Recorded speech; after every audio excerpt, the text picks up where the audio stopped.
দেশের মানুষের সমস্যার কারণ হওয়া যাবে না, নয়াপল্টনে নেতাকর্মীদের বললেন বিএনপি চেয়ারম্যান তারেক রহমান। সবাইকে আইন মেনে চলার নির্দেশ।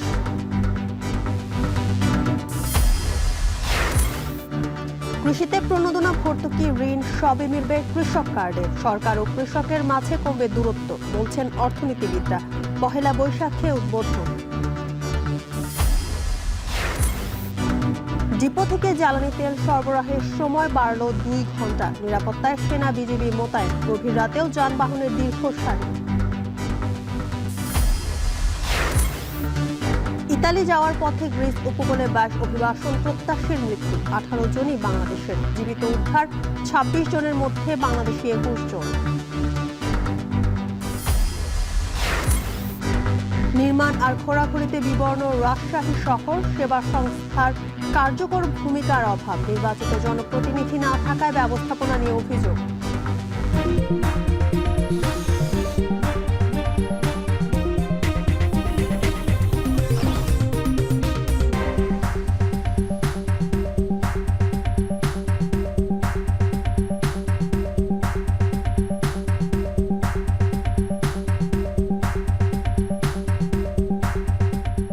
স্বাগত এখন সকালে। পুরো আয়োজনে আপনাদের সঙ্গে আছি জানসিন জুথিকা।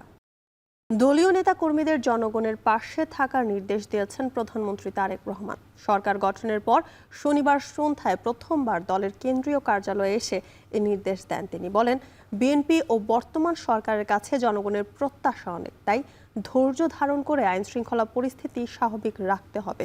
জনদুর্ভোগ হয় এমন কাজ করা যাবে না। নেতাকর্মীদের বিএনপি চেয়ারম্যান আরও বলেন, রাস্তা স্বাভাবিক রাখলেই কেবল নয়াপল্টনে অফিসে আসবেন তিনি। বিস্তারিত সাব্বির রোজের প্রতিবেদনে।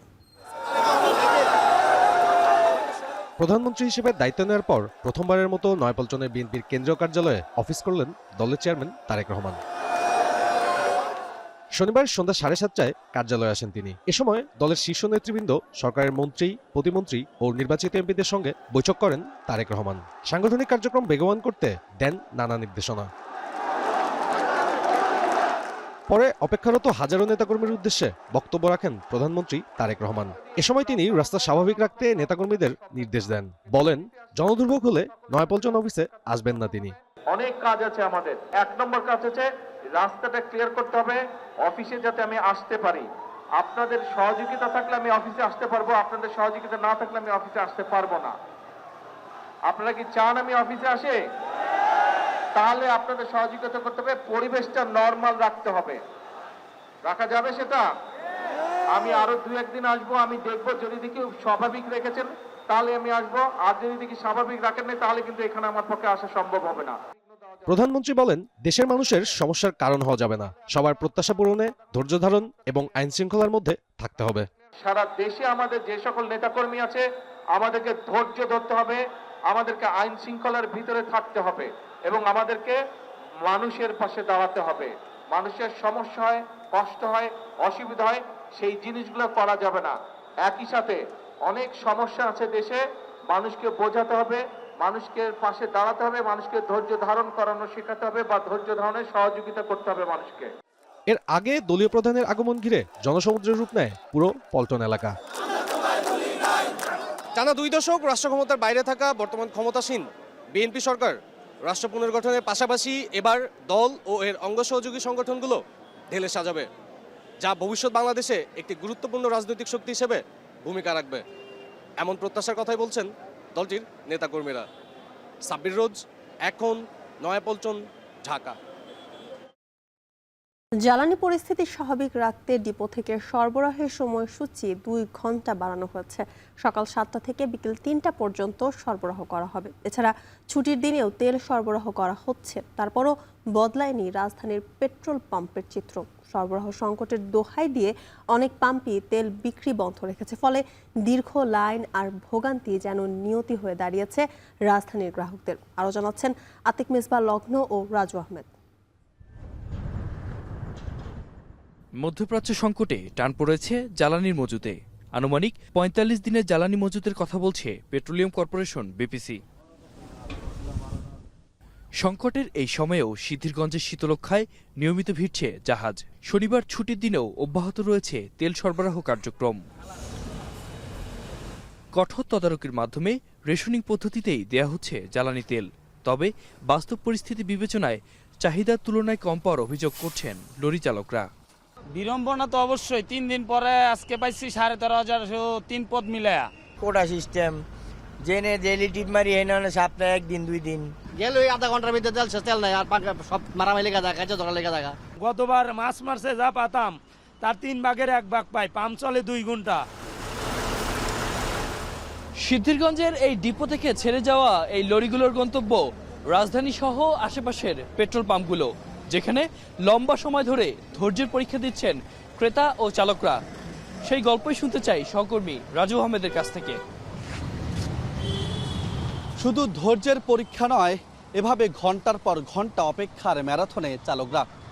তেলের এই সংকটে জীবিকার হতাশা কুরে খাচ্ছে পেশাদার চালক ও রাইড শেয়ারিংয়ের চালকদের। শনিবার সকালে রাজধানীর আসাদ গেটের তালুকদার ফিলিং স্টেশনের এই শুনশান অবস্থা। নগরের বেশিরভাগ ফিলিং স্টেশনের সরবরাহ না থাকায় রাত থেকে বন্ধ একাধিক পাম্প। তেল সংকটের প্রভাব রাইড শেয়ারকারীদের জীবিকায় আঘাত হানছে। এতে তীব্র ক্ষোভ জন্ম দিয়েছে চালকদের মাঝে।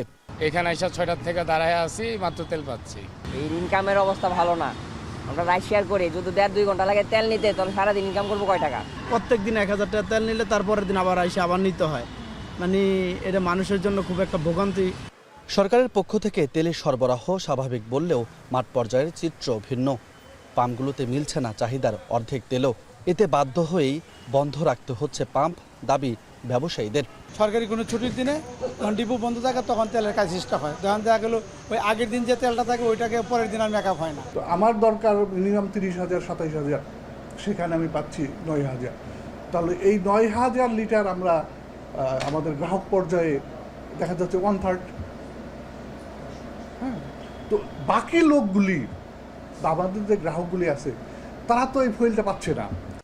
এদিকে চলমান বৈশ্বিক প্রেক্ষাপটে বাংলাদেশের জ্বালানি ব্যবস্থাপনা কার্যক্রম তদারকি ও সমন্বয়ের লক্ষ্যে দেশের সকল পেট্রোল পাম্পের জন্য একজন ট্র্যাক অফিসার নিয়োগের ঘোষণা দেওয়া হয়েছে। রাজু আহমেদ, এখন, ঢাকা। পহেলা বৈশাখে কৃষক কার্ড প্রকল্পের উদ্বোধন করবেন প্রধানমন্ত্রী। এই কার্ডের আওতায় প্রান্তিক চাষিদের সহজে কৃষি প্রণোদনা, ঋণ ও ভর্তুকি দেবে সরকার। কৃষক কার্ড ছাড়াও বিএনপি সরকারের 180 দিনের কর্ম পরিকল্পনায় ঠাঁই পেয়েছে কৃষক বান্ধব নানা উদ্যোগ। কৃষি অর্থনীতিবিদদের অভিমত, উদ্যোগ সফল হলে সরকার ও কৃষকদের মাঝে কমবে দূরত্ব। সূচনা হবে কৃষি অর্থনীতির নতুন দিনের। হোসেন জাহিদের বিশেষ প্রতিবেদন। নিজেদের ফসলের ক্ষেতে কাজ করছিলেন নুরুল সর্দার ও তার স্ত্রী। বৈশাখের প্রথম দিনেই কৃষক কার্ডের উদ্বোধন হবে এমন খবর শুনে চোখে মুখে আনন্দ ফুটে ওঠে এই কৃষক দম্পতির। সরকারি সহযোগিতা করতে ইনশাল্লাহ আমার লাগে ভালো, গৃহস্থ লাগে ভালোই জমা।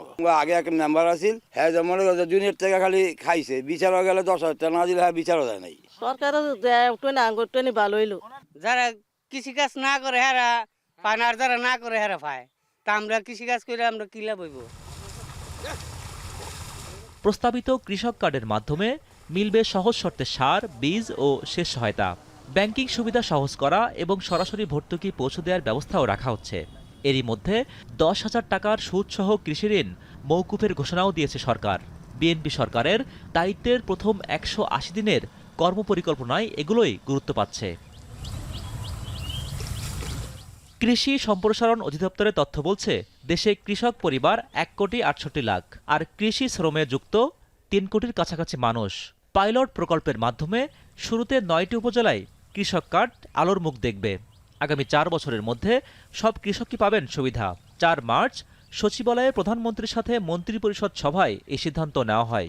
পয়লা বৈশাখের মধ্যে আমরা শুরু করার চিন্তা করছি এবং আশা করি পারব। সকল কৃষককে কার্ডের আওতায় আনা বেশ জটিল হলেও বাস্তবায়ন সম্ভব বলে মনে করেন 21 পদকপ্রাপ্ত এই কৃষি অর্থনীতিবিদ। দুটো উপকার হবে। একটা হলো যে কৃষির উপকরণ যেগুলো আছে সেগুলো কার্ডের মাধ্যমে সহজে কৃষকের কাছে পৌঁছে দেওয়া যাবে। আরেকটি গুরুত্বপূর্ণ বিষয় হলো যে আমরা অনেক সময় সরকারের কাছ থেকে নগদ সহায়তা আশা করি কৃষকদের জন্য, এবং নগদ সহায়তা প্রদানের জন্য যে কৃষি কার্ড, এটা খুবই উপকারী হবে। মাঠ পর্যায়ে এসব সুবিধা বাস্তবায়নে দলীয়করণের অভিযোগ থেকে মুক্ত হওয়াটাও পূর্ব শর্ত হিসেবে মনে করা হচ্ছে। বিএনপি সরকারের কৃষক কার্ডের মতো এরকম নানা চেষ্টা দেশের প্রায় 2.5 কোটি কৃষকের বাড়িয়েছে অনেক চেষ্টা। যদিও এ সকল বিষয়গুলো নিয়ে কৃষকদের কাছে স্পষ্ট এখনো কোনো ধারণা নেই, তবে বিষয়গুলোর বাস্তবায়ন হলে কৃষকদের জীবনে ইতিবাচক পরিবর্তন আসবে এমন আশায় বুক বাঁধছেন তারা। হোসেন জাহিদ, এখন, ঢাকা। লিবিয়া থেকে ইউরোপে যাওয়ার পথে গ্রিস উপকূলে 6 দিনে 22 অভিবাসন প্রত্যাশীর মৃত্যু হয়েছে। এদের মধ্যে 18 জনই বাংলাদেশি নাগরিক। এর মধ্যে 5 জন সুনামগঞ্জের বাসিন্দা বলে নিশ্চিত হওয়া গেছে। এদিকে গ্রিসের কোস্ট গার্ড জানায় শুক্রবার স্থানীয় সময় মধ্যরাতে ক্রিট দ্বীপ থেকে 26 জনকে জীবিত উদ্ধার করা হয়েছে, যাদের 21 জন বাংলাদেশি। মানব পাচারের সঙ্গে জড়িত সন্দেহে ইতোমধ্যে 2 জনকে আটক করেছে পুলিশ। বিস্তারিত অর্ণব প্রসাদের প্রতিবেদনে। উন্নত জীবনের আশায় ইউরোপে যাত্রা কাল হলো 22 অভিবাসন প্রত্যাশীর জীবনে। খাদ্য ও পানির অভাবে 6 দিন সাগরে ভেসে থেকে মৃত্যুর কোলে ঢলে পড়েন তারা। এদের মধ্যে 18 জনই বাংলাদেশি। প্রাণ হারানোদের মধ্যে এখন পর্যন্ত 5 জনের পরিচয় মিলেছে, যাদের বাড়ি সুনামগঞ্জ। 18 জন লোক মারা গেছে। পরিবারের অভিযোগ, ইউরোপে যেতে জনপ্রতি 12 লাখ টাকায় চুক্তিতে গত মাসে বাড়ি থেকে রওনা হয় তারা। বিমানযোগে সৌদি আরব ও মিশর হয়ে লিবিয়া নেওয়া হয় তাদের। গত কয়েকদিন তাদের সঙ্গে যোগাযোগ করতে পারছিল না পরিবারগুলো। গ্রিসের কোস্টগার্ড জানায় শুক্রবার স্থানীয় সময় গভীর রাতে ইউরোপীয় সীমান্ত সংস্থার একটি জাহাজ ক্রিট দ্বীপের কাছে 26 জনকে জীবিত উদ্ধার করে, যাদের 21 জনই বাংলাদেশি। পরে তাদের দেয়া তথ্য অনুযায়ী কোস্টগার্ড জানায় 21 মার্চ পূর্ব লিবিয়ার তবরুক থেকে 48 অভিবাসন প্রত্যাশী নিয়ে গ্রিসের উদ্দেশ্যে যাত্রা করেছিল নৌকাটি। পথে দিক হারিয়ে খাবার ও পানি সংকটে সমুদ্রে ভাসতে থাকে নৌকাটি। বেঁচে ফেরাদের দাবি, এক পাচারকারীর নির্দেশে মরদেহগুলো সমুদ্রে ফেলা হয়। এ ঘটনায় ইতোমধ্যে মানব পাচারকারী সন্দেহে 2 জনকে আটক করা হয়েছে। উন্নত জীবনযাপনের আশায় বছরের বিভিন্ন সময়ে ভূমধ্যসাগর হয়ে ইউরোপের রুটগুলোতে যাত্রা করে বিশ্বের বিভিন্ন প্রান্তের অভিবাসন প্রত্যাশীরা। এ কারণে প্রায়ই এসব নৌ দুর্ঘটনার খবর পাওয়া যায়। আন্তর্জাতিক অভিবাসন সংস্থা বলছে, চলতি বছরের প্রথম 2 মাসে ভূমধ্যসাগরে 559 জন মারা গেছেন, যা গেল বছরের একই সময়ের চেয়ে দ্বিগুণ। অর্ণব প্রসাদ, এখন, বিশ্ব। সবুজ পরিচ্ছন্ন রাজশাহী শহরে অপরিকল্পিতভাবে বাড়তে থাকা নগরায়নে বাড়ছে নির্মাণ আর খোঁড়াখড়ি শহরকে করছে বিবর্ণ। সেবা প্রতিষ্ঠানগুলোর দুর্বল অবস্থা আর অভিভাবকহীন নগর ব্যবস্থাপনায় নষ্ট হচ্ছে নগরীর পরিবেশ আর সুনাম। রাকিবুল হাসানের প্রতিবেদনে দেখুন বিস্তারিত। নির্মল বাতাসের সঙ্গে সৌন্দর্যময় সবুজের মাঝে প্রাণ ভরে শ্বাস নিত নগরবাসী। মাত্র 2 বছরের মাথায় পাল্টে গেছে সেই ছবি। ধুলোয় ঢাকা এক নগর জীবন। পূর্ব, পশ্চিম বা মধ্য শহর সবখানেই ধুলোর আস্তরণ। সড়কের কোলঘেঁষা ফুটপাত এবং গলিপথ অনাদরে তার শ্রী হারিয়েছে। কোটি টাকার ফুটপাত দখলে নিয়েছে হকার আর দোকানিরা। শৃঙ্খলা নেই নগর পরিবহনেও। চলাচলে পথচারীদের ভোগান্তি বেড়েছে। ধুলাবালিতে আমরা কাজকর্ম ঠিকভাবে করতে পারছি না, গাড়ি ঘোড়াও রাখতে পারছি না, আর মেশিনপত্র আমাদের সম্পূর্ণ নষ্ট হয়ে যাচ্ছে। আগে যেমন ছিল, এখন বর্তমানে সেভাবে রাস্তা পরিষ্কার পরিচ্ছন্ন হয় না। রাজশাহীবাসী হিসেবে আমরা এটাই প্রত্যাশা করি যে রাজশাহী আরও সুন্দর হবে। 2022 সালের জনশুমারির হিসেবে 1 দশকে নগরে স্থায়ী মানুষ বেড়েছে 1 লাখের বেশি, আর 2 দশকে নগরায়ন বেড়েছে 16%। 15 বছরে সবুজ কমেছে 19% এবং পুকুর জলাশয় 4%। আমাদের কনস্ট্রাকশনের কাজ হচ্ছে ঠিক, কিন্তু কনস্ট্রাকশনের কাজ কিন্তু নিয়মতান্ত্রিক প্রক্রিয়া হওয়ার কথা, এবং এটা দেখভাল করার দায়িত্ব কিন্তু সিটি কর্পোরেশনের। কিন্তু সিটি কর্পোরেশনের যারা দায়িত্বে রয়েছেন তাদেরকেও আমরা দেখতে পাইনি যে তারা এখানে তাদের দায়িত্বশীলতা রেখেছেন। বৃক্ষগুলো বেশি নিধন করা হয়েছে উন্নয়ন করতে গিয়ে। আমরা বৃক্ষগুলো রেখেও উন্নয়ন করতে পারতাম। দিনে দিনে আমরা আবার দেখতেছি যে আমাদের যে বিশেষ করে পুকুরগুলো আছে, বিভিন্ন প্রাকৃতিক জলাধারগুলো আছে, সেগুলোও হারিয়ে যাচ্ছে বা কমিয়ে যাচ্ছে। বিভিন্ন ধরনের আপনার আবর্জনা পড়ে আছে, এগুলি পরিষ্কার করার কিন্তু দায়িত্ব সিটি কর্পোরেশনের, কিন্তু আমরা লক্ষ্য করছি তাদের জনবল যেমন ব্যর্থতার পরিচয় দিয়েছে, কর্মকর্তারাও ব্যর্থতার পরিচয় দিয়েছে। সেবা প্রতিষ্ঠানগুলোর ভাষ্য, সাময়িক দুরবস্থা দ্রুতই কাটিয়ে ওঠার চেষ্টা করছেন। নিজেদের সীমাবদ্ধতার কথাও স্বীকার করছেন পরিবেশ ও নগর উন্নয়ন কর্তৃপক্ষ RDA। রাজশাহী সিটি কর্পোরেশন খুব দ্রুত নগরায়ন হচ্ছে, এর জন্য প্রচুর কনস্ট্রাকশন কাজ হচ্ছে, সেটা ব্যক্তিগত পর্যায়ে, ব্যক্তি পর্যায়ে এবং বিভিন্ন সংস্থা বিভিন্ন ডেভেলপমেন্ট কাজ করছে, যার জন্য কিছু ধুলোবালি বা কনস্ট্রাকশন ম্যাটেরিয়ালস নিয়ে প্রবলেম থাকছে। জলাশয় যদি কেউ না রাখে তাদের বিরুদ্ধে মামলা করে নোটিশ দেয়, পরিবেশ অধিদপ্তরের সাথে যোগাযোগ রক্ষা করে কাজগুলো করা হয় আর কি। RDA, সিটি কর্পোরেশন এবং পরিবেশ অধিদপ্তর তিনটাই রয়েছে, এখানে সকলের সমন্বিত পদক্ষেপ দরকার এবং সমন্বিতভাবে কাজ করা দরকার। ফ্লাইওভার, মেডিকেল বিশ্ববিদ্যালয় বা ওয়াসা, নগরের অব্যাহত উন্নয়ন কাজের অসতর্কতায় পরিবেশ দূষণ বাড়ছে রাজশাহীতে। একই সাথে সেবা প্রতিষ্ঠানগুলোর দুর্বলতার কারণে পুকুর ভরাট এবং বৃক্ষ নিধনও হয়েছে এই নগরে, যার ফলে দিনে দিনে জৌলুস হারাচ্ছে রাজশাহী আর বিপর্যয়ের পথে এগিয়ে যাচ্ছে। রাকিবুল হাসান, এখন রাজশাহী। দেশের বিভিন্ন হাট বাজারে বেড়েছে সবজির দাম, এতে বিপাকে পড়েছেন স্বল্প ও সাধারণ নিম্ন আয়ের মানুষ। এ বিষয়ে জানাতে মাগুরা থেকে বিশ্বজিৎ বাপি এবং সিলেট থেকে যুক্ত হচ্ছেন সন্দীপন শুভ। প্রথমে চলে যাচ্ছি মাগুরায় বাপির কাছে। বাপি, সবজির দাম নিয়ে কি বলছেন ক্রেতা বিক্রেতারা এবং কোন কোন সবজির দাম বাড়তি জানাবেন?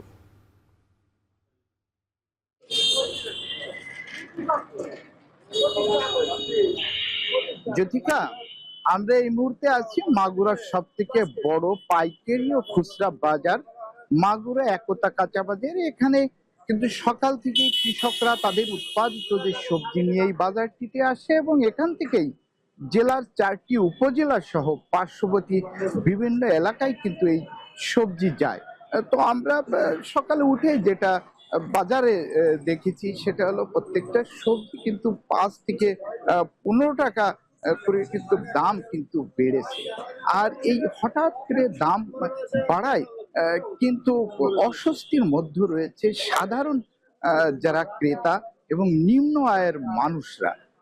তো দাম বাড়ার সম্পর্কে আমরা ব্যবসায়ীদের সাথে কথা বলেছি, তারা যেটা জানাচ্ছেন যে এখন শীতের যে শেষ মৌসুম, নতুন সবজি বাজারে এখনো আসেনি, যার কারণে বাজারে কিন্তু সবজির সরবরাহ কম রয়েছে। তাছাড়া স্থানীয় যে সবজি কয়েকদিন আগে যে বৈরী আবহাওয়া এবং বৃষ্টির কারণে কিন্তু বেশ কিছুটা নষ্ট হয়ে গিয়েছে, যার কারণে চালানি সবজি বাইরে যশোর এবং চুয়াডাঙ্গা মেহেরপুর অঞ্চল থেকে আসে, যার কারণে এই সবজি গুলো কিন্তু দাম কিছুটা বেড়েছে।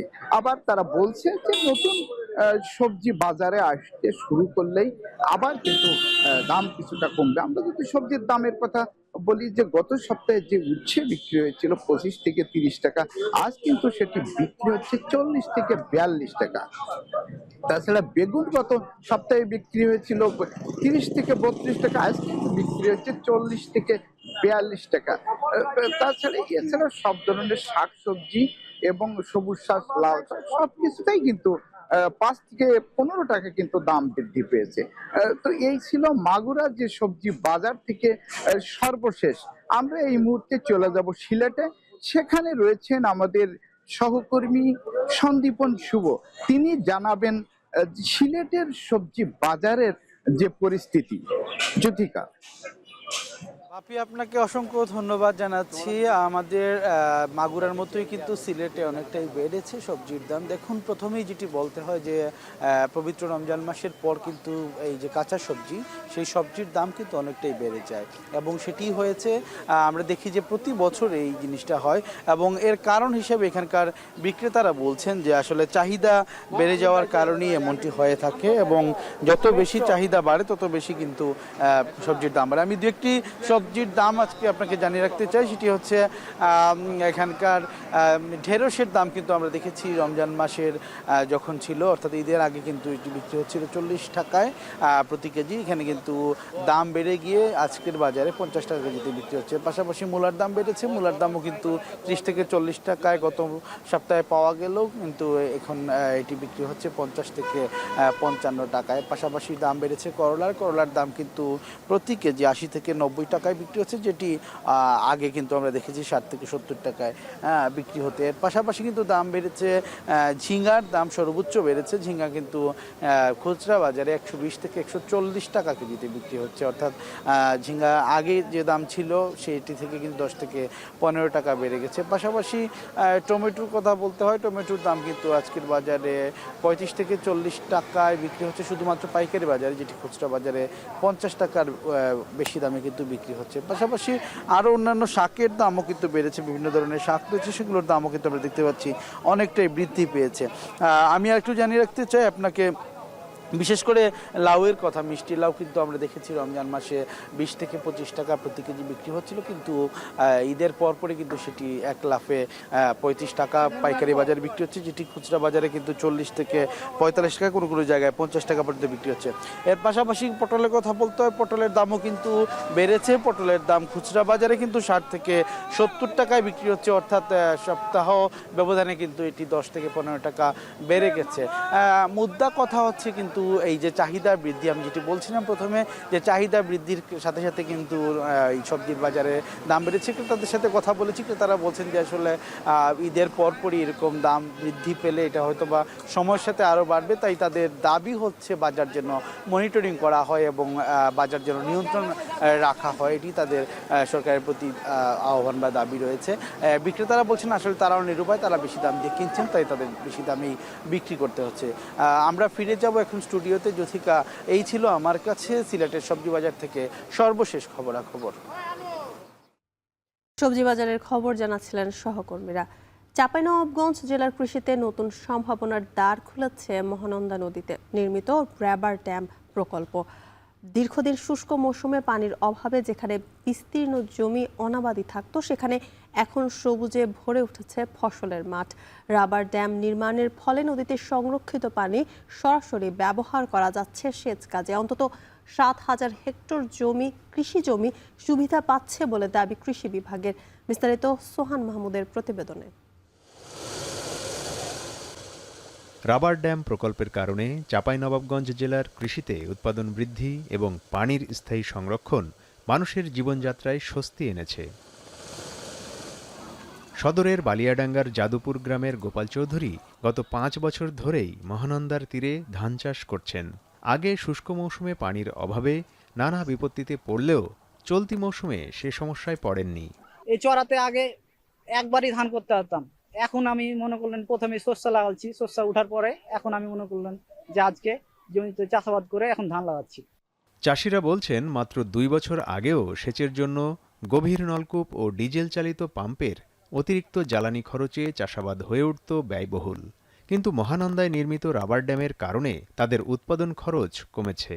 রাবার ড্যাম হওয়াতে আমরা পানি পাচ্ছি, জমিতে ফসল করতে পারছি ভালো, তারপর কলে পানি পাচ্ছি। আগের তুলনায় এখনকার জমি মানে বেশি চাষবাস হয়েছে আর কি, এই স্কিমের পানি যাওয়ার পর থেকে। ধান, শস্য, গম, ভুট্টা এসব বিভিন্ন ফসল আমাদের উপজিছে এখন। প্রকল্পটির সুফল পৌঁছেছে সাধারণ মানুষের ঘরেও।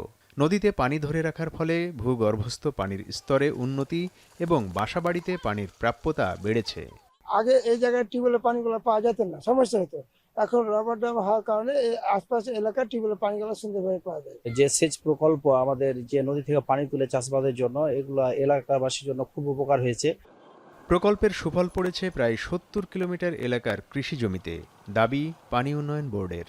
নতুন করে যুক্ত হয়েছে 7,000 হেক্টর ফসলি জমি বলে জানালেন এই কৃষি কর্মকর্তা।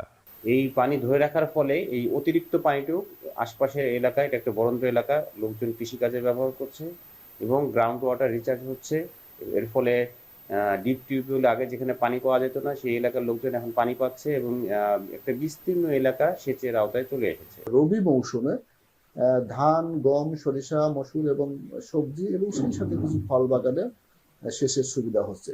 এতে করে ভূগর্ভস্থ পানির উপর চাপ যেমন কমছে এবং সাথে সাথে কৃষকদের সেচ খরচও কমছে। মহানন্দা নদীতে 2021 সালের নভেম্বরে 270 কোটি 69 লাখ টাকা ব্যয়ে শুরু হয় রাবার ড্যাম প্রকল্পের কাজ। প্রকল্পের কাজ শেষ হওয়ার কথা চলতি বছরের জুনে। এখন চাঁপাইনবাবগঞ্জ। 3 বছরের কমিটি দিয়ে 8 বছর ধরে চলছে হবিগঞ্জের চা বাগান পঞ্চায়েত, ভ্যালি ও শ্রমিক ইউনিয়ন। বছরের পর বছর ধরে নির্বাচন না হওয়ায় নেতৃত্ব শূন্য হয়ে পড়েছে বাগানগুলো। বিস্তারিত কাজল সরকারের প্রতিবেদনে। গত 23 ফেব্রুয়ারি হবিগঞ্জের মাধবপুর উপজেলার তেলিয়াপাড়া চা বাগান ব্যবস্থাপক দেওয়ান বাহাউদ্দিন লিটনের গাড়িতে হামলা ও ভাঙচুর চালায় শ্রমিকদের একাংশ। মূলত বাগানের পঞ্চায়েত কমিটির দুই পক্ষের দ্বন্দ্বে এমন ঘটনাটি ঘটেছে বলে দাবি শ্রমিকদের। ঘটনার পর থেকে বাগানে চরম উত্তেজনা বিরাজ করছে। 2018 সালের 24শে জুন নির্বাচন হয়। নির্বাচন হওয়ার পরে এই পর্যন্ত কোনো নির্বাচন হইতেছে না। আমরা মহিলা প্রায় 24 জন ছিলাম, গিয়ে বলতেছে তোমরা কে কইছে এখানে কাজে আইতে, কে যেন তোমরা কাজে আইসো। আমরা বলতেছি যে আমরা কাজ না করলে তো কোম্পানি আমাদেরকে টাকা দিবে না। চা শ্রমিক সংগঠনের কাঠামো মূলত পঞ্চায়েত, ভ্যালি এবং শ্রমিক ইউনিয়ন এই 3 ধাপে বিভক্ত। শ্রমিকদের ভোটে 3 বছরের জন্য নির্বাচিত হয় কমিটি। সবশেষ নির্বাচন অনুষ্ঠিত হয় 2018 সালে। দীর্ঘদিন ধরে মেয়াদ উত্তীর্ণ কমিটি দিয়ে সংগঠনগুলোর কার্যক্রম চলায় শ্রমিকদের মধ্যে তৈরি হয়েছে অসন্তোষ ও অস্থিরতা। নির্বাচনটা সময় মতো হয়ে যেত, তাইলে এই যে গ্রুপিং করার কোনো চান্স ছিল না। বড় সমস্যা হচ্ছে ভাইয়ে ভাইয়ে একটা গ্রুপিং হচ্ছে, ভুল বুঝাবুঝি হচ্ছে, এবং এটার দ্বারা আপনারা দেখবেন বিভিন্ন বাগানে একটা দাঙ্গা হাঙ্গামা শুরু হয়ে পড়ে অ্যাডহক কমিটিও গঠন করা হয়েছে। এই নির্বাচন না হওয়ার জন্য কিন্তু মালিক পক্ষদের সাথে যারা বর্তমান কমিটি আছে, এখনো আছে, তাদের আসলে মেয়াদ নেই, মেয়াদ উত্তীর্ণ, তবুও তারা যে আছে তারা হচ্ছে মানে ওইরকমভাবে আলোচনা বসতে পারছে না, এবং আমাদের যে দাবি দাবা আছে এগুলো বিষয় নিয়েও তারা আসলে আলোচনা করতে পারছে না। বর্তমানে নেতৃত্বে থাকা নেতাদের দাবি, নির্দিষ্ট সময়ে নির্বাচনের জন্য 2022 সালেই শ্রমিক অধিদপ্তরকে চিঠি দিয়েছিলেন তারা। তবে নানা জটিলতায় নির্বাচন হয়নি। নির্বাচনের খরচ নিয়েও তৈরি হয়েছে জটিলতা। এই নির্বাচনটা না হওয়ার পরে প্রত্যেকটা চা বাগানের সমস্যা ঘটতেছে। একটা নির্বাচিত কমিটি থাকলে এটার যে ভ্যালু থাকে, কিন্তু এখন মেয়াদ উত্তীর্ণর পরে যে কমিটি তারা আছে এই ভ্যালুটা নাই। কিন্তু প্রত্যেকটা চা বাগানে প্রতিপক্ষ যারা আছে তারা কিন্তু ডিস্টার্ব হচ্ছে। 1948 সালে প্রতিষ্ঠিত চা শ্রমিক ইউনিয়নের সদস্য সংখ্যা বর্তমানে প্রায় 1 লাখ। শ্রমিকদের দাবি, দ্রুত নির্বাচনের মাধ্যমে সাংগঠনিক সংকট নিরসন এবং বাগানে শান্তিপূর্ণ পরিবেশ ফিরিয়ে আনা হোক। কাজল সরকার, এখন হবিগঞ্জ। দীর্ঘদিনের অবহেলায় সংস্কার অনুপযোগী হয়ে পড়ায় নোয়াখালী জেলা কারাগারে চরম ঝুঁকি নিয়ে বসবাস করছেন বন্দী ও কারা সদস্যরা। গত অর্ধশত বছরেও কোনো সংস্কার না করায় সবগুলো ভবন পরিত্যক্ত ঘোষণা করেছে কর্তৃপক্ষ। জরাজীর্ণ এসব ভবনে বন্দী ও কারা সদস্যদের নিরাপত্তা নিয়ে দেখা দিয়েছে শঙ্কা। নোয়াখালী থেকে নাসিম শুভর প্রতিবেদন।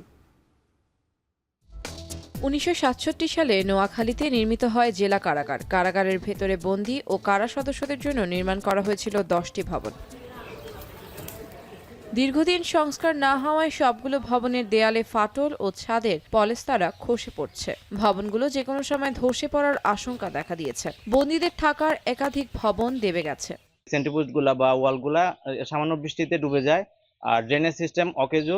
সম্পূর্ণ সব কোয়ার্টার ভাঙা, এগুলো যদি মানে ঠিক করতেই হবে, ব্যবস্থা না করলে আমরা সাধারণ মানুষদেরকে সেবা দিতে পারতেছি না। আর এই ভবনটার উপরে এবং নিচে প্রতিটা রুমের মধ্যে ছাদের কংক্রিট উঠে গেছে। নিচু ভূমি ও দীর্ঘদিন ধরে ড্রেনেজ ব্যবস্থা বিকল হয়ে পড়ায় সামান্য বৃষ্টিতেই কারাগারের ভেতরে পানি ঢুকে পড়ে। এতে বন্দী ও কারারক্ষীদের ভোগান্তি বেড়ে যায় দ্বিগুণ। সাম্প্রতিক ভূমিকম্পে ভবনগুলো বেশ ক্ষতিগ্রস্ত হয়। বজরা নামের ভবনটি মাটির নিচে দেবে যায় কয়েক ফুট। আতঙ্কে আছে কারাগারের ভিতরে থাকা বন্দী ও কারারক্ষীরা। হাজতি এবং কয়েদি বন্দীরা এবং আমরা সার্বক্ষণিক এখানে ডিউটি করি, সবাই আতঙ্কের মধ্যে আছে যে কখন যেন ভবনটা ভেঙে পড়ে। বর্তমানে প্রায় প্রত্যেকটা ভবনই খুবই ঝুঁকিপূর্ণ। ডিউটি গাম্বে দিয়ে যেতে হয়, বেলাকে থাকতে পারতেছি না আমরা। ভিতরে যে সমস্যা, বাইরে সে একই সমস্যা আমাদের। কারা কর্তৃপক্ষ বলছে, মারাত্মক ঝুঁকি বিবেচনায় 1 বছরের ঊর্ধ্বতন কর্তৃপক্ষকে দেওয়া হয়েছে 42টি চিঠি। আমি প্রায় 40-42টা চিঠি দিয়েছি এবং এই চিঠি দেওয়ার মাধ্যমে আমাদের ঊর্ধ্বতন কর্তৃপক্ষ তারা নড়েচড়ে বসেছেন এবং তারা এই চিঠি নিয়ে কাজ শুরু করেছেন। কারা অভ্যন্তরে সব স্থাপনাকে 2017 সালে ঝুঁকিপূর্ণ ঘোষণা করেছে গণপূর্ত বিভাগ। নতুন করে কারাগার নির্মাণের জন্য 400 কোটি টাকার একটি প্রকল্প পাঠানো হয়েছে বলে জানায় গণপূর্ত বিভাগ। এটা পুনর্নির্মাণ করতে হবে, তো এটা পুনর্নির্মাণ এখনো ড্রয়িং ডিজাইন স্টেজে আছে এটা, আর এটা হয়তো সামনে ঊর্ধ্বতন কর্তৃপক্ষ বলতে পারবে যে হলো এটা কবে নাগাদ পাশ হবে এবং কবে নাগাদ শুরু হবে। 500 কয়েদি হাজতির ধারণ ক্ষমতার জেলা কারাগারটিতে নিয়মিত বন্দী থাকে প্রায় 1,500। এছাড়াও কারা কর্মকর্তা কর্মচারী আছেন 202 জন।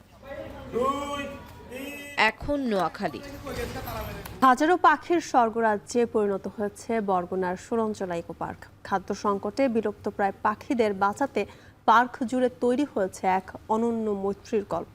পাখিদের খাবার জোগানে রাখা হয়েছে গাছের ফল। শহর থেকে মাত্র 2 কিলোমিটার দূরে গড়ে ওঠা এই অভয়ারণ্যে ঘুরে বিস্তারিত জানাচ্ছেন সুজনা কুন। সবুজ বনানী আর নানা রঙের পাখির মেলায় অপরূপ এক রূপ ধারণ করেছে বরগুনার সুরঞ্জনা ইকো পার্ক। বাতাসের তালে তাদের ডানা ঝাপটানোর দৃশ্য আর অবিরাম কিচিরমিচির শব্দে এক মায়াবী পরিবেশ বিরাজ করছে পুরো এলাকায়। দেশের নানা প্রান্ত থেকে আসা পাখিদের এই কলতানে স্থানটি হয়ে উঠেছে সত্যিকারের এক পাখির রাজ্য। এটা শুধু ইকো পার্কই নয়, মানুষের সঙ্গে পাখিদের বন্ধুত্ব তৈরি, প্রকৃতির ভারসাম্য রক্ষা ও জীববৈচিত্র্য সংরক্ষণের এক অনন্য দৃষ্টান্ত। পাখি পরিবেশের জন্য আমাদের খুবই গুরুত্বপূর্ণ, কেননা পাখিরা যদি না থাকতো তাহলে পরিবেশে ভারসাম্য বজায় থাকতো না। এই খাদ্যগুলো যে আপনারা তাদেরকে সংযোজন করছেন, একটা সময় দেখা যাবে যে এই পাখিরাই আপনাদের বন্ধু হয়ে গেছে। ওই পাখিদের কাছে গেলে উড়ে যাবে না। সুরঞ্জনা যে উদ্যোগটা নিয়েছে, যে পাখির খাবারের জন্য তারা প্রচুর গাছ রোপণ করেছে, ফলদ বৃক্ষ রোপণ করেছে, যেগুলো কেবলমাত্র পাখিতেই খাচ্ছে, তারা আমরা ওখান থেকে হারভেস্ট করা হচ্ছে না মানুষের জন্য। তা আমি আশা করি এই উন্নয়নটা পর্যায়ক্রমে আরও বৃদ্ধি পাবে। পাখিদের এই অনন্য অভয়ারণ্যের উদ্যোক্তার মতে দেশজুড়ে তীব্র খাদ্য সংকটে আজ অনেক পাখি বিলুপ্তির পথে। তাই পাখিদের প্রাণ বাঁচাতে তার এই ক্ষুদ্র প্রয়াস আজ ডানা মেলেছে সার্থকতায়। বিলুপ্ত প্রায় যে গাছগুলো আছে সেগুলো আমরা লাগাবো এবং আমরা ভালো ফল পেয়েছি। আমরা দেখেছি পাখির সংখ্যা বাড়ছে এবং পাখিরাও বুঝতে পারছে যে এই গাছগুলো তাদের জন্য লাগানো, এবং দর্শনার্থীরাও মুগ্ধ হচ্ছে যে পেঁপে খাচ্ছে, একদম কাছাকাছি যে পাখিরা খাচ্ছে কিংবা কলা খাচ্ছে, এই দৃশ্য কিন্তু খুব সাধারণত চোখে পড়ে না। সুরঞ্জনা ইকো পার্কের এই উদ্যোগ যেন জানান দেয় পৃথিবীটা শুধু মানুষের নয়, প্রতিটি প্রাণের। গাছের ডালে ডালে পাখিদের এই অবাধ ভোজ উৎসব পর্যটকদের মনেও এক অদ্ভুত প্রশান্তি বিলিয়ে দেয়। সুজনা কোন, এখন বরগুনা। চলমান সংঘাতে ইরানের শতাধিক ঐতিহাসিক স্থাপনা ক্ষতিগ্রস্ত হয়েছে। রেহাই পায়নি ইউনেস্কোর হেরিটেজ সাইট গোলিস্তান প্যালেস ও নকশিজাহান স্কয়ারও। ইরানের সংস্কৃতি মন্ত্রণালয়ের অভিযোগ, স্থাপনাগুলোতে হামলার মাধ্যমে 1954 সালের হেগ কনভেনশনের সরাসরি লঙ্ঘন করছে যুক্তরাষ্ট্র ইসরায়েল। উদ্বেগ জানিয়ে সব পক্ষকে ঐতিহাসিক স্থাপনাগুলোর সুরক্ষা নিশ্চিতের আহ্বান ইউনেস্কোর। বিস্তারিত অর্ণপ্রসাদের প্রতিবেদনে। শুধু ইরানের সরকারি বেসরকারি স্থাপনা কিংবা হাসপাতাল ও শিক্ষা প্রতিষ্ঠানই নয়, চলমান সংঘাতে মার্কিন ইসরায়েল যৌথ হামলায় ব্যাপক ক্ষয়ক্ষতির শিকার ইরানের ঐতিহাসিক স্থাপনাও। ইসলামী প্রজাতন্ত্রের দাবি, যুদ্ধে ইরানের প্রায় শতাধিক ঐতিহাসিক স্থাপনা ক্ষতিগ্রস্ত হয়েছে। হামলা থেকে রেহাই পায়নি ইউনেস্কো ঘোষিত ওয়ার্ল্ড হেরিটেজ সাইটগুলো। As I speak to you now, sadly, more than 108 of our country's historical heritage sites have been damaged. The damage is in 12 provinces and 17 cities, including 6 historical districts. দারাবির অভিযোগ, স্থাপনাগুলোয় হামলার মাধ্যমে 1954 সালের Hague কনভেনশনের সরাসরি লঙ্ঘন করেছে যুক্তরাষ্ট্র ইসরায়েল। যুদ্ধের সময় সাংস্কৃতিক ঐতিহ্য সুরক্ষার লক্ষ্যে আইনটি প্রণীত হয়েছিল। হামলার তালিকায় রয়েছে তেহরানের ঐতিহ্যবাহী গোলিস্তান প্যালেস, গ্র্যান্ড বাজার ও সিনেট ভবন। এছাড়াও ইস্পাহানে ইউনেস্কোর বিশ্ব ঐতিহ্যবাহী স্থানের তালিকায় থাকা নাকশ-ই-জাহান স্কয়ারও বিমান হামলায় ক্ষতিগ্রস্ত হয়েছে। গোলেস্তান প্যালেস কাজার আমলের একটি স্থাপনা। প্রাচীর বেষ্টিত প্রাসাদটি পারস্যের কারুশিল্প ও ইউরোপীয় মোটিভ ও শৈলীর সমন্বয়ে নির্মিত। রয়টার্সের ফুটেজে দেখা যায় হামলার শিকার গোলেস্তান প্যালেসের অভ্যন্তরে এখন ভুতুড়ে পরিস্থিতি। ভেঙে গেছে বেশিরভাগ অবকাঠামো, ক্ষয়ক্ষতির ছাপ দৃশ্যমান মেঝে জুড়ে। ঐতিহাসিক স্থাপনাগুলোতে হামলার ঘটনায় উদ্বিগ্ন ইউনেস্কো। সংস্থাটি সকল পক্ষকে হেরিটেজগুলোতে হামলা না চালানোর আহ্বান জানিয়েছে। Heritage protection is key not only for the protection of the historical reference of all the people, but also because when time comes for peace. ক্ষতিগ্রস্তের তালিকার শীর্ষে তেহরান। রাজ্যটির অন্তত 60টি স্থাপনা ক্ষতিগ্রস্ত হয়েছে। এছাড়াও ইস্পাহানের 20টি ও কেরামানশাহ প্রদেশের 4টি স্থাপনা হামলার শিকার হয়েছে। অর্ণব প্রসাদ, এখন বিশ্ব। দীর্ঘ ছুটি শেষে আজ খুলছে দেশের সব শিক্ষা প্রতিষ্ঠান।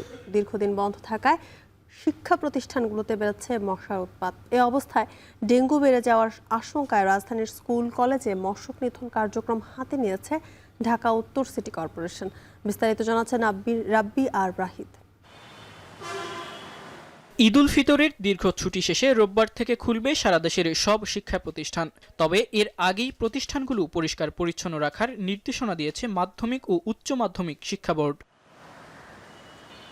এমন নির্দেশনা মেনে পরিষ্কার পরিচ্ছন্ন কার্যক্রম শুরু করেছে প্রতিষ্ঠানগুলো। রাজধানীর ঢাকা কলেজ ও গভর্নমেন্ট ল্যাবরেটরি কলেজে গিয়ে দেখা যায় এমন চিত্র। এ সময় ঝাড়ু দেয়া, রং করা, পুরাতন আসবাবপত্র পরিবর্তন সহ নানা কার্যক্রমে ব্যস্ত দেখা যায় কর্মচারীদের। ঈদের দীর্ঘ ছুটি শেষে শিক্ষার্থীদের ক্লাস শুরুর আগেই প্রতিষ্ঠানগুলোর প্রতিটি ক্লাসরুম পরিষ্কার শেষ হবে বলে প্রত্যাশা কর্তৃপক্ষের। আগামীকাল ক্লাস শুরু হওয়ার আগেই অবশ্যই আমাদের প্রতিটা ক্লাসরুম, ফ্লোর, ডিপার্টমেন্ট পরিষ্কার হবে ইনশাল্লাহ। গতকালকে থেকেই পরিষ্কার শুরু হয়ে গেছে। আমাদের ঝড় তুফানের জন্য বা বাতাসের জন্য যে পাতা, গাছে পাতা ছিল সেগুলো সব পরিষ্কার করা হয়েছে, কাজ চলমান আছে এবং আজকে নাগাদ সব শেষ হয়ে যাবে। এদিকে ঢাকা উত্তর সিটি কর্পোরেশনের উদ্যোগে মশক নিধন কার্যক্রম শুরু হয়েছে।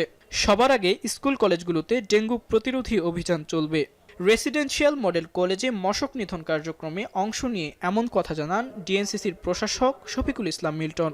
ঈদের ছুটির পরে আমরা চিন্তা করেছি আমাদের বাচ্চারা যাতে স্বাচ্ছন্দ্যে, তারা সুস্থ অবস্থায় যারা তাদের শিক্ষা গ্রহণ করতে পারে, যাতে অসুস্থ না হয়ে যায়, ডেঙ্গু আক্রান্ত না হয়, সেখানে এই পরিকল্পনাকে হাতে নেওয়া।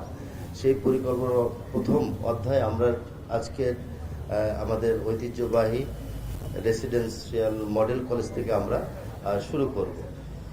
এই 536টি স্কুল আছেন, প্রতিটি পর্যায়ক্রমে আমরা এটাকে অব্যাহত রাখব। এছাড়া শুধু ডিএনসিসি নয়, মশক নিধন বা রাস্তার পাশে পড়ে থাকা ময়লা আবর্জনা পরিষ্কারে সবাইকে এগিয়ে আসার আহ্বান জানান তিনি। রাব্বি আল রাহিদ, এখন ঢাকা। ঈদের লম্বা ছুটির পর খুলেছে রাজধানী সহ সারা দেশের শিক্ষা প্রতিষ্ঠানগুলো। এ বিষয়ে আরও জানাতে রাজধানীর বেইলি রোড ভিকারুন্নেসা নুন স্কুল অ্যান্ড কলেজ থেকে যুক্ত হচ্ছেন মাহফুজা বৃষ্টি। বৃষ্টি, ছুটির পর শিক্ষার্থীদের উপস্থিতি কেমন দেখছেন, শিক্ষকরাই বা কি বলছেন জানাবেন।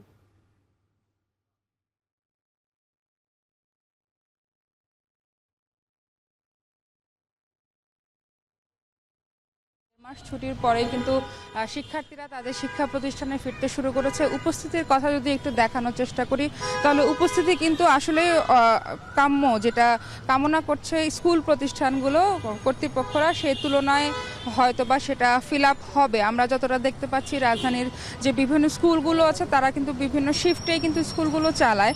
যেমন সব মর্নিং শিফট শুরু হয়, তারপর হচ্ছে আপনার যে মিড নুন একটা শিফট রয়েছে 12টায়, সেটার পরে কিন্তু আবার দুপুর 2টো শিফট রয়েছে। তো এই মিলিয়ে কিন্তু যদি বারবার শিফট অনুযায়ী শিক্ষার্থীরা আসা যাওয়া করছে স্কুলগুলোতে।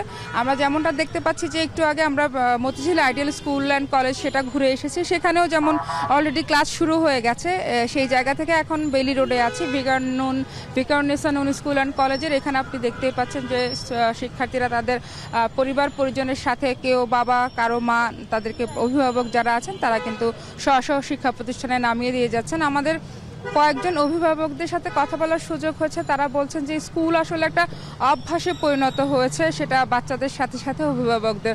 প্রতিদিন সকালে উঠলে বাচ্চাদের সাথে বাবারাও রেডি হচ্ছেন, মায়েরা রেডি হচ্ছেন, তাদেরকে নিয়ে আসছে। তবে স্কুল কর্তৃপক্ষের কাছে তাদের আশা যে এমন তাদের সুস্থ এবং স্বাভাবিকভাবে যে তাদের সন্তানদেরকে স্কুল প্রাঙ্গণে রেখে যায়, তারা যেন সেই স্বশিক্ষা নিয়ে আবার সুস্থভাবে স্বাভাবিক অবস্থায় যেন তারা বাড়িতে ফিরে যেতে পারে, ততটুক পর্যন্ত দায়িত্ব কিন্তু শিক্ষা প্রতিষ্ঠানে যদি একটা শিক্ষক অথবা শিক্ষার্থীর কোনো সমস্যা হয়ে থাকে তাহলে সেটা দেখবে কিন্তু শিক্ষার্থীরা। সব কিছু মিলিয়ে শিক্ষা ব্যবস্থা, আমাদের দেশের শিক্ষা ব্যবস্থা যেমন একটা অবনতি ঘটতে নিয়েছিল, সে জায়গা থেকে এখন অভিভাবক যারা, তাদের একমাত্রই চাওয়া নতুন শিক্ষামন্ত্রী এসেছেন, সরকার এসেছেন, তারা এই শিক্ষা ব্যবস্থাকে সুন্দর স্বাভাবিক করে আরও উন্নত করে বাংলাদেশকে উজ্জ্বল করবে। এই ছিল যুথিকা আমার কাছে। দীর্ঘ ছুটির পর খুলছে দেশের সব শিক্ষা প্রতিষ্ঠান, সে খবর জানাচ্ছিলেন মাহফুজা বৃষ্টি। এবার খেলার প্রসঙ্গ। জাতীয় ক্রীড়াবিদদের বেতন কাঠামোর আওতায় আনার পাশাপাশি ক্রীড়া কার্ডও প্রদান করা হবে। সোমবার এটি উদ্বোধন করবেন প্রধানমন্ত্রী তারেক রহমান। শনিবার জাতীয় ক্রীড়া পরিষদে আয়োজিত সংবাদ সম্মেলনে এমন ঘোষণা দিয়েছেন যুব ও ক্রীড়া প্রতিমন্ত্রী আমিনুল হক। একই সঙ্গে দেশের 495টি উপজেলায় নতুন ক্রীড়া কর্মকর্তা নিয়োগ দেওয়া হবে বলেও জানিয়েছেন তিনি। এদিকে নতুন কুড়ির মাধ্যমে সারা দেশ থেকে প্রতিভা অন্বেষণ করা হবেও বলে জানিয়েছেন আমিনুল হক। বিস্তারিত আসাদুজ্জামান লিটনের প্রতিবেদনে। দায়িত্ব পাওয়ার পর থেকেই দেশের ক্রীড়া ক্ষেত্রের উন্নয়নে নানা পদক্ষেপ হাতে নিয়েছেন যুব ও ক্রীড়া প্রতিমন্ত্রী আমিনুল হক। সেই ধারাবাহিকতায় এবার ক্রীড়াবিদদের জন্য মন্ত্রণালয়ের বিশেষ পরিকল্পনা। স্পোর্টস মিনিস্ট্রি, আমাদের গৃহায়ন এবং আমাদের স্থানীয় সরকার। ক্রিকেট ছাড়া অন্যান্য প্রায় সব খেলার বেশিরভাগ ক্রীড়াবিদই অর্থ কষ্টে ভোগেন। তাদেরকে বেতন কাঠামোর আওতায় নিয়ে এসে ক্রীড়া ভাতা দেবে যুব ও ক্রীড়া মন্ত্রণালয়। জাতীয় ক্রীড়াবিদ হিসেবে ইতিমধ্যে যারা প্রতিষ্ঠিত হয়েছেন, যারা দীর্ঘদিন ধরে বাংলাদেশকে রিপ্রেজেন্ট করছেন বিভিন্ন খেলাধুলার মাধ্যমে আন্তর্জাতিক অঙ্গনে, বাংলাদেশের জাতীয় পর্যায়ে, আমরা সেই সকল খেলোয়াড়দেরকে ক্রীড়া ক্ষেত্রে যারা এখন পর্যন্ত বিশেষ করে আমাদের বিভিন্ন ফেডারেশন বা বিভিন্ন স্পোর্টসের যারা প্রতিনিধি রয়েছেন, বাংলাদেশকে যারা রিপ্রেজেন্ট করছেন, আমরা তাদেরকে বেতন কাঠামোর আওতায় এনে তাদেরকে ক্রীড়া ভাতা প্রদান করতে যাচ্ছি। আগামী 30 মার্চ এক অনুষ্ঠানে এই কার্যক্রমের উদ্বোধন করবেন প্রধানমন্ত্রী তারেক রহমান। প্রাথমিকভাবে কতজন ক্রীড়াবিদ এই ভাতা পাবেন এবং কোন কোন খেলা আওতাভুক্ত থাকবে সেটিও জানিয়েছেন ক্রীড়া প্রতিমন্ত্রী। আমাদের লক্ষ্য হচ্ছে টোটাল 500 জন ক্রীড়াবিদদেরকে আমরা ক্রীড়া ভাতা মানে ক্রীড়া বেতন কাঠামোর আওতায় এনে ক্রীড়া ভাতা প্রদান করব। ইভেন্ট রয়েছে আর্চারি, বক্সিং, ইয়োগা, জিমন্যাস্টিক্স রয়েছে, ক্যারাম রয়েছে, সুইমিং রয়েছে, ভারোত্তোলন রয়েছে, উশু রয়েছে, অ্যাথলেট রয়েছে, প্যারা এবং ব্যাডমিন্টন। আমরা প্রথম পর্যায়ে এই কয়েকটি ইভেন্টের 129 জন ক্রীড়াবিদকে আমরা বেতন কাঠামোর আওতায় এনে তাদেরকে ক্রীড়া ভাতা প্রদান করব। এদিকে নতুন করে স্পোর্টসের বাছাই প্রক্রিয়া ও উঠে আসা খেলোয়াড়দের নিয়ে পরিকল্পনা জানান আমিনুল হক। যে নতুন করে যে স্পোর্টসটি, এইখানে কিন্তু আমরা বয়সের একটি লিমিট আছে। আমরা 12 থেকে 14 বছরের বাচ্চাদেরকে দিয়ে কিন্তু আমরা এই নতুন করে স্পোর্টস একদম ইউনিয়ন থেকে শুরু করে জাতীয় পর্যায় পর্যন্ত আনবো। এখান থেকে যেই সকল প্রতিভাবান খেলোয়াড়দেরকে আমরা পাবো, তাদেরকে কিন্তু আমরা এই ক্রীড়া বৃত্তি প্রদান করব। এছাড়াও দেশের 495টি উপজেলায় ক্রীড়া কর্মকর্তা নিয়োগ দেওয়া হবে বলেও ঘোষণা দিয়েছেন যুব ও ক্রীড়া প্রতিমন্ত্রী। আসাদুজ্জামান লিটন, এখন, ঢাকা। এই ছিল এখন সকালে। সঙ্গে থাকার জন্য ধন্যবাদ সবাইকে।